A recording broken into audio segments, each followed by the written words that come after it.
Greetings, Culturians, and welcome back to the channel. Today, we have to talk about more ridiculousness from Supergirl. Yeah, I know, super drunk girl. Supposedly, everybody's worried about it right now. Even the people that are roboting and promoting and fake hyping the film before it's even been released with supposed test screenings that a lot of people are trying to purport are being wildly accepted and appreciated, despite the fact that the film is less than 2 hours. This starts to ring and sound an awful lot like what happened with the Marvels, a feminist messaging system that really pushed away all of the audience that existed for the MCU at the time. And as somebody who actually saw the film, it was hot garbage and a waste of an opportunity with a character that could have been redeemed easily, instead of trying to push people in a new direction with new Avengers of the future that failed wildly in the comic books themselves. But let's step aside and talk about the bad messaging that's on top of all of the things I just mentioned.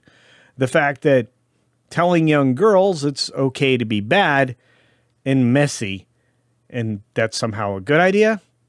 We got to talk about it. Here we go.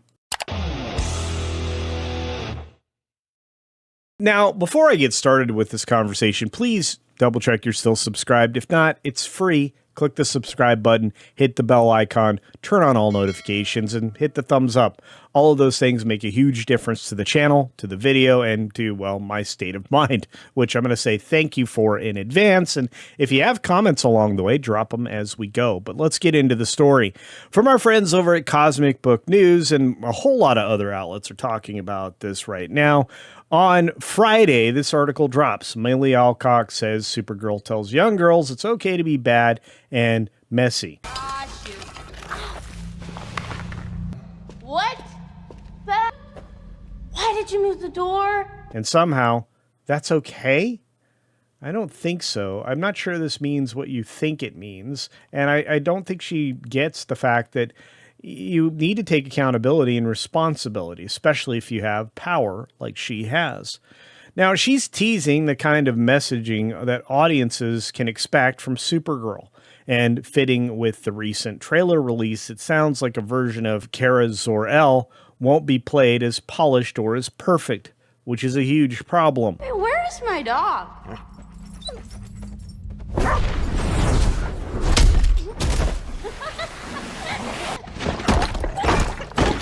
In an interview with Beyond the Noise magazine from issue 5, Alcock says that she hopes young girls leave the movie knowing that it's okay to be bad and messy.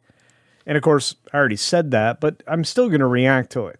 I don't want this to be what I see and what message is getting to the young ladies that may be present.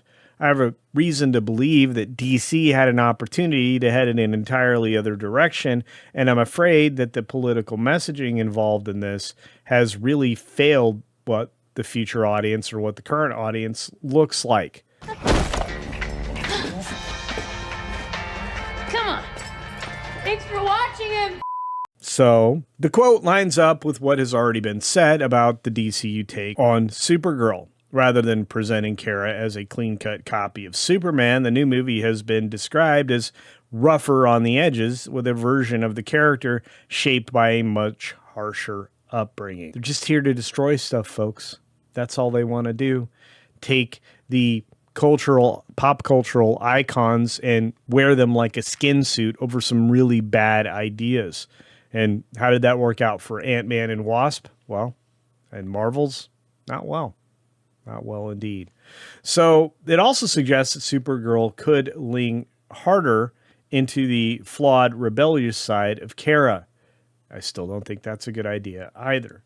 In fact, I would have liked to have seen a more rounded out version of Kara.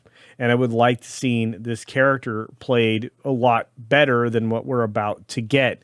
I don't want a drunk Supergirl, and I'm not sure fans wanted it either. But what can we do? Well, maybe just ignore the movie. Alcock's bad and messy comment makes it sound like the film wants to embrace imperfection instead of turning the character into a standard inspirational hero, which is just another form of deconstruction, which has been going on for a long period of time. And she says, I think young girls should walk away from the film knowing that it's okay to be bad and messy. But, you know, if you catch this particular article, you can let me know what you think. But I'm not even going to bother to waste my time. If this is the pullout quote, this is a problem indeed. And I think it's going to be reflected in, well, everywhere that it gets posted. And isn't this a waste of some premium talent? I think so. I mean, everybody involved in this production is somehow seemingly related or loved by James Gunn, despite the fact that he's not directing it. It's coming to us from Gillespie and all of the talent scouting of, well, Tom Macklin's studio. And I'm not terribly inspired by any of this. I'm just very, very worried about the future of Drunk Supergirl and the future of DC. You can now understand more clearly why Gunn wanted to stay away in a pre-production cycle instead of attending a meeting with the future owner, David Ellison, and Paramount Studios, trying to explain away all of the bad ideas in his current project.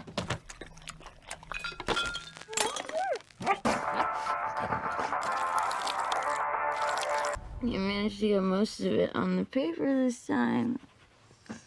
Good job, buddy. Be honest, babe, it's not a very high bar to clear. Okay, this does not look like this is gonna end well.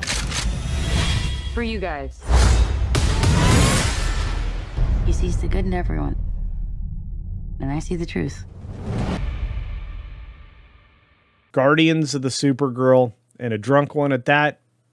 I'm going to give it a miss. How about you? Let me know your thoughts on this down in the comments section below. Do you have some kind of sense or feeling that this is going to be a good idea? This will somehow turn out okay. And if so, please express why. I need to know why. Why is it good to be bad and messy?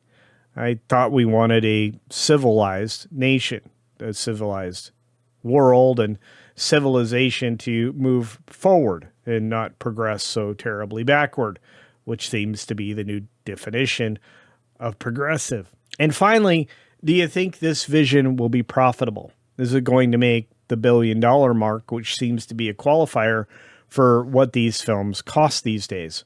Or do you think it'll fall short of profitability? Again, your thoughts are as good as mine. Just let me know in the comments section below. As always, be sure to take care of yourself, take care of others, and until next time, see ya. Just maybe not after I see this movie. Ugh.